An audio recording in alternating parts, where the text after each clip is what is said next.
Imagine waking up one day and realizing that everything you've ever chased, every dream, every desire, every hope was never meant to be caught. You run after love, after success, after a sense of peace that always seems just beyond reach. The moment you touch it, it dissolves. What you thought would bring fulfillment leaves only a faint aftertaste, like a melody fading too soon. And so you run again. You desire again. Desire has a strange way of disguising itself as purpose. It tells you, once you have this, everything will make sense. But does it ever? That car, that relationship, that recognition, that freedom, why does satisfaction vanish the moment you get it? Why does the summit of one mountain only reveal another peak in the distance? Here lies a quiet, unsettling truth.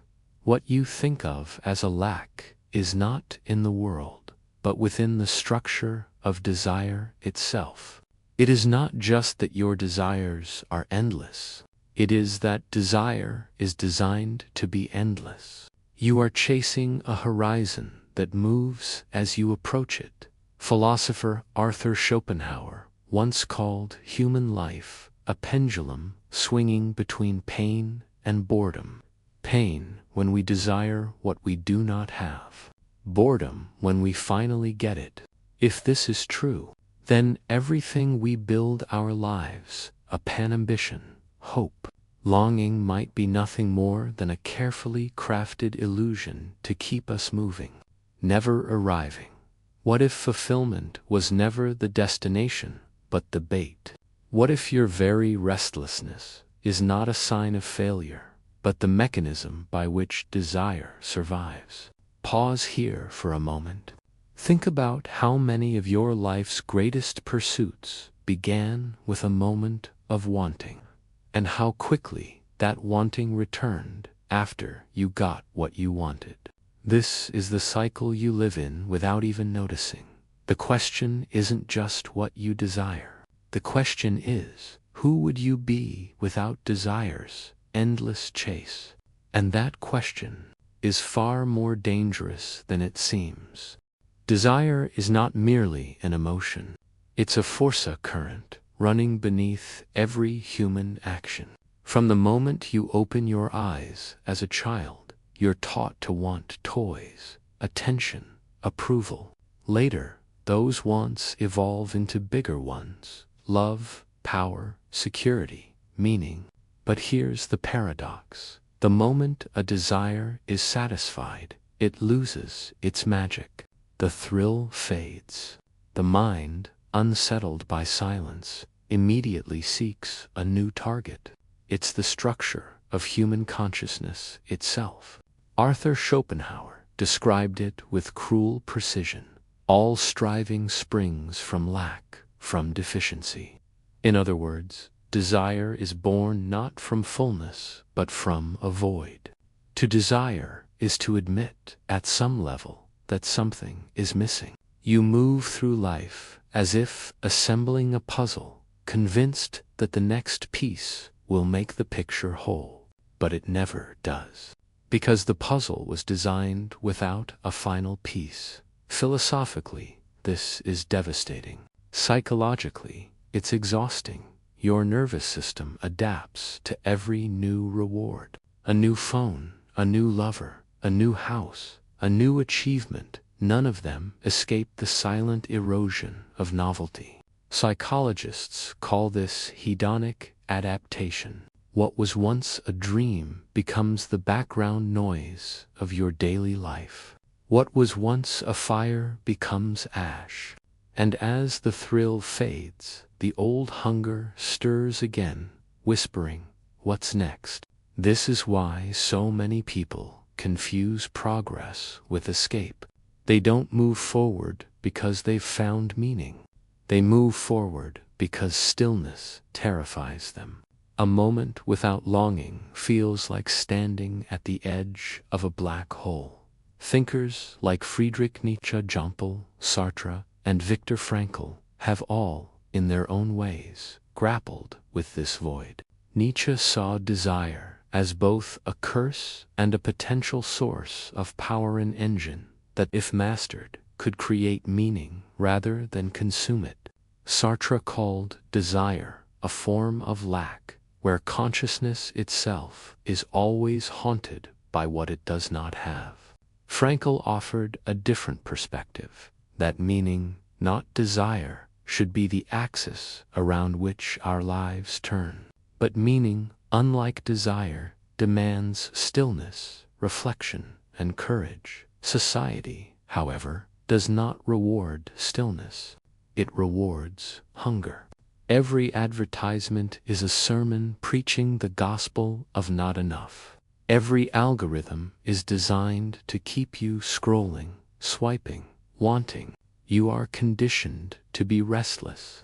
You are raised not as a human being, but as a consumer of endless cravings. And the cruelest trick, desire promises freedom, but delivers dependency. You believe you are choosing, but you're being led by the invisible leash of the next thing you think will make you whole.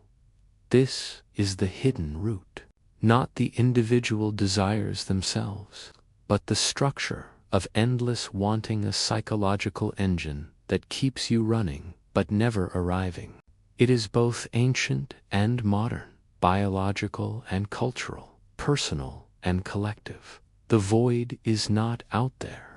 It lives within you, wearing the mask of the next desire. But what happens when a society built on chasing desire begins to feel the weight of its own emptiness? The answer is not comforting.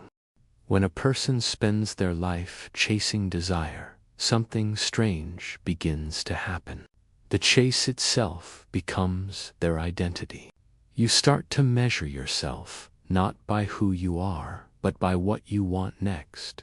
Your worth becomes a moving target, defined by goals, possessions, or ideals that seem just a little out of reach. And every time you get close, the horizon shifts. It's like running on a treadmill. Your muscles burn, sweat drips down your skin, but the scenery never changes. The world rewards your movement, not your arrival. You're praised for ambition, for dreaming big, for never settling. But beneath the applause, there's a quiet truth. No one tells you how to live once the wanting ends. This is the hidden cost of desire. As Arthur Schopenhauer warned, life swings like a pendulum between pain and boredom. Pain when you don't have what you want. Boredom when you finally get it, so you keep swinging. The momentary pleasure of fulfillment isn't a destination, it's just the midpoint before the next wave of wanting drags you back under. This psychological restlessness shapes your decisions in ways you rarely notice. It pushes you into jobs you don't love but can't leave, because maybe the next promotion will make it worth it. It keeps you in relationships that feel empty, because maybe they'll change. It compels you to scroll endlessly, consume endlessly, chase endlessly, because the silence without stimulation feels unbearable, and society amplifies this restlessness. A restless population is an obedient one. People who are forever craving are easier to guide, easier to sell to, easier to keep distracted. An entire economy is built on the idea that happiness is always one purchase away. When your identity is tethered to desire, you become predictable, and predictability is profitable. On a neurological level, this cycle embeds itself deeply. The brain's dopamine system rewards anticipation more than arrival. The chemical high doesn't come from having, it comes from expecting. That's why longing often feels more alive than having. Once you get what you want, dopamine drops, and the void returns like a tide. You're left craving the next wave, the next hit, the next dream. But there's a more subtle, more devastating consequence: alienation. When your identity is built around desire, you're never truly here. You're always somewhere else, in a fantasy of the future, in a memory of what was lost. In a restless almost, you drift through the present like a ghost, haunted by the next thing. And over time, this erodes your capacity to feel real joy. You might smile at the thing you once longed for, but a part of you is already bored, already looking past it, already preparing for the next chase. This quiet disillusionment is what Friedrich Nietzsche called nihilism the creeping, realization that all the chasing leads nowhere. Entire societies can fall into this trap. Cultures obsessed with growth, wealth, and endless stimulation eventually lose their spiritual center. They replace meaning with momentum, and momentum without meaning is a silent kind of suffering, suffering that doesn't scream but hums beneath everything, shaping lives without ever being named. Here's the final cruelty. The more you try to outrun the void, the more it owns you, because every step away from silence is a step deeper into dependency. But what if the way out isn't found in chasing more, but in confronting what happens when you stop? Imagine, for a moment, doing something most people never dare, stopping, not because you've given up, but because you finally decided to confront the thing that has been chasing you your entire life, your own desire. The world tells you to keep moving, to always have a goal, a dream, a vision. But what happens when the chasing stops? For most, the silence that follows feels unbearable, like standing at the edge of an abyss. This is why people cling to distractions. They fear the stillness more than their suffering. But as Arthur Schopenhauer hinted, liberation doesn't come from having more. It comes from seeing desire for what it is, a trick of the mind, a wave that rises and falls, not a law you must obey. Rebellion begins with witnessing. You watch your cravings the way a storm watcher observes the sea, aware but not consumed. The hunger will come, whispering that something out there will finally make everything right. But instead of obeying, you simply stay. You breathe. You let the wave pass. This sounds simple, but it's an act of radical defiance in a world built to keep you restless. Every advertisement, every algorithm, every cultural script is designed to keep you moving, never questioning. So when you choose stillness, you disrupt the entire machinery. Philosophers and mystics across time understood this rebellion. Friedrich Nietzsche called it self-overcoming, the act of turning against your own compulsions to create something higher. Carl Jung called it integrating, the shadow-facing, the unfulfilled, unpretty parts of yourself you've spent a lifetime avoiding. And Viktor Frankl, who endured unimaginable suffering, spoke of finding meaning not in satisfaction but in standing firm against inner chaos. This isn't about rejecting all desire. It's about no longer being enslaved by it. You shift from needing to choosing, from running after what the world tells you to want, to consciously deciding what matters. When you stop running, the silence that once terrified you becomes your ally. Within it, you begin to see the architecture of your longing. How much of it was yours, and how much was planted. You notice how desire disguises itself, not just as craving for things, but as ambition, romance, approval, even self-improvement. Desire wears many masks, but the pattern underneath is always the same: a promise of future completion. But here's the paradox. The moment you stop needing the world to complete you, it can finally touch you. Beauty stops being something you chase and becomes something that meets you. Joy no longer lives on the other side of an achievement. It blooms quietly in the present. This rebellion doesn't make you passive. It makes you powerful. A person who no longer dances to the rhythm of their cravings cannot be controlled, not by society, not by fear, not by the endless machinery of more. Breaking free from desire isn't about living with nothing. It's about no longer being owned by the next thing. It's the art of choosing your battles instead of being dragged into every war your impulses start. And once you taste this freedom, something irreversible happens. You begin to understand that peace isn't found at the end of desire's road. It's found when you step off it entirely. Imagine standing in a vast, silent field at night. No screens, no deadlines, no promises of someday. Just you, naked in your own existence. For the first time, there is nothing to chase, nothing to become. The air is still. The silence, once unbearable, now reveals something extraordinary. You were never incomplete your entire life. The world taught you to treat happiness like a distant horizon. Once you get there, it whispered, you'll finally be free. So you ran and ran. But horizons don't get closer when you move toward them. They only shift further away. This is the cruel poetry of desire. It promises wholeness while ensuring you'll never reach it.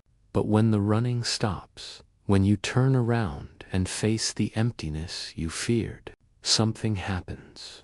The abyss doesn't consume you, it becomes you.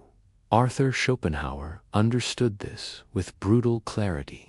To live, he said, is to be driven by a ceaseless will, an invisible current pulling you toward endless wanting.